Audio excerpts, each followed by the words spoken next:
All right, welcome back to TheEndStep.com. I'm here with a spicy brew that James and I actually worked on together, and this is our standard port of Death and Taxes. Death and Taxes is a legacy deck.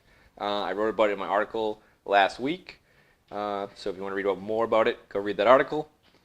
So essentially, it's a land destruction and hand destruction style deck. So you're trying to limit their resources via Thalia, Sin Collector, and Ghost Quarter.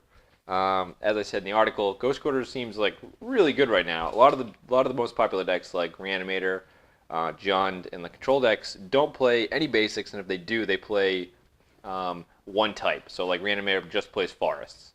So it's not unreasonable to foresee a scenario where you can lock them out of a color for multiple turns while they're searching for their black source or their red source, like with Jund. Because Jund right now plays no basic, so it's just straight up wasteland, or not even wasteland, it's strip mine actually, because you can kill anything. So between that and Thalia, I think it will work out pretty well. Obviously, the deck is kind of fragile to red because the creatures that I'm using to support that strategy, while similar to the legacy version, with the white weenie base, are pretty weak in terms of the toughness. So like Pillar of Flame's really good, Flames of the Firebrand, Bonfire, stuff like that. But we do have Sin Collector, 4X, to basically take those cards out of their hand that are problematic. And then we have more resilient, I'd say Cartel Aristocrat and the Angel, being your two guys that are harder to kill. So basically, we just want to get down an early threat with a champion or a War Falcon, which he hasn't seen play in a while, and just start getting pressure, and then Ghost Quarter early and often, and basically try to lock up the game from there. So I'll just kind of run through a few of the selections. So we already went over a champion and War Falcon. Champion's obviously good because everything is a human in the deck except for the Falcon and the Sublime Archangel. Night of Infamy is just another good 2-drop, great follow-up to the 1-drops because they hit for an additional point. Precinct Captain could also be the other accompanying Knight, so it would be Knight of Glory. But the first strike is pretty relevant right now because if you have any 2 first strike guys, you can pretty much fight most creatures in Standard. So like the 2 first strike guys together fight Thragtusk, fight Luxton Smiter. Seems really good. The Cartel Aristocrats, pretty self-explanatory. Had a great home in the Aristocrats, and seems pretty good in here because now you can get in a continuous 2-point damage no matter what their board state is. You have good fodder to feed it with Lingering Souls.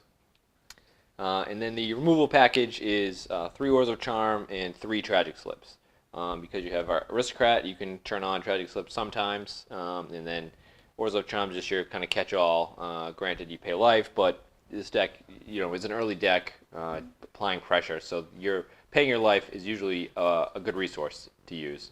Also, you have the bonus of bringing back one of your 1-drops for a surprise attacker at end of turn.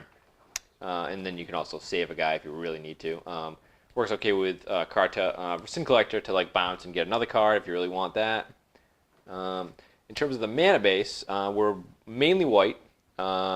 And we're mainly humans, so I have 3 Caverns, and then 9 of the dual lands, 1 Guildgate for the additional black source. It's you could definitely argue for just playing 2 swamps, and that's how I started the mana base. But as you'll see in the sideboard, I really wanted to reduce the number of lands that could not cast Boros Reckoner. He's in the sideboard, so there's 1 swamp. And that's basically in a pinch, I can like Ghost Quarter myself to get the 1 swamp. Ideally, it's not the best play, but that's in there. And then I have 1 Vault of the Archangel for value land, and then 5 plains plus the shocks plus the caverns for the turn 1 white mana sources. And that's the main deck. We will pause and come back with the sideboard. All right, here we are with the sideboard for Death and Taxes. So we have started off, we have the Knight of Glories to accompany the Knight of Infamies. Obviously they come in for any deck that is pro-black or has a decent amount of black. Like it's actually decent against Jund because a lot of their spot removal is black. Tragic Slip, Putrefy, Dreadbore. So he actually does a good job of getting in there. Can't be hit by Olivia. So it actually is pretty good against Jund. Obviously dies to all their red removal, but better than the Knight of Infamy. Tragic Slip as the fourth one against the problematic cards like Falcon Wrath Aristocrat, and then any other like big green stuff that you need to get out of the way. You can just like if you have Cartel, you can get it, or not, you can just suicide a guy and then take it out that way. Appetite and Duress as my classic 1 mana discard spells, so control and then mid range between the two. The fourth Thalia in the matchups, you really want Thalia because Thalia is like very good in any of the control decks or spell heavy decks. Just shuts their whole deck down by a full turn, and that's usually very valuable. The Rest in Peace, just classic, best graveyard hate in your colors, and then the aforementioned Boros Reckoner. Kind of solve some of the problem that like a lot of the aggressive like red-green decks and stuff will seem like they're pretty well positioned against the set game one. So Reckoner comes in along with the Tragic Slips and should help a long way there. Not always going to be able to turn 3 him, which is unfortunate, but we can name Minotaur with the Caverns if we go that route. But he is just an exceptional creature and does exactly what this deck needs out of a sideboard slot. So we'll see how the games go.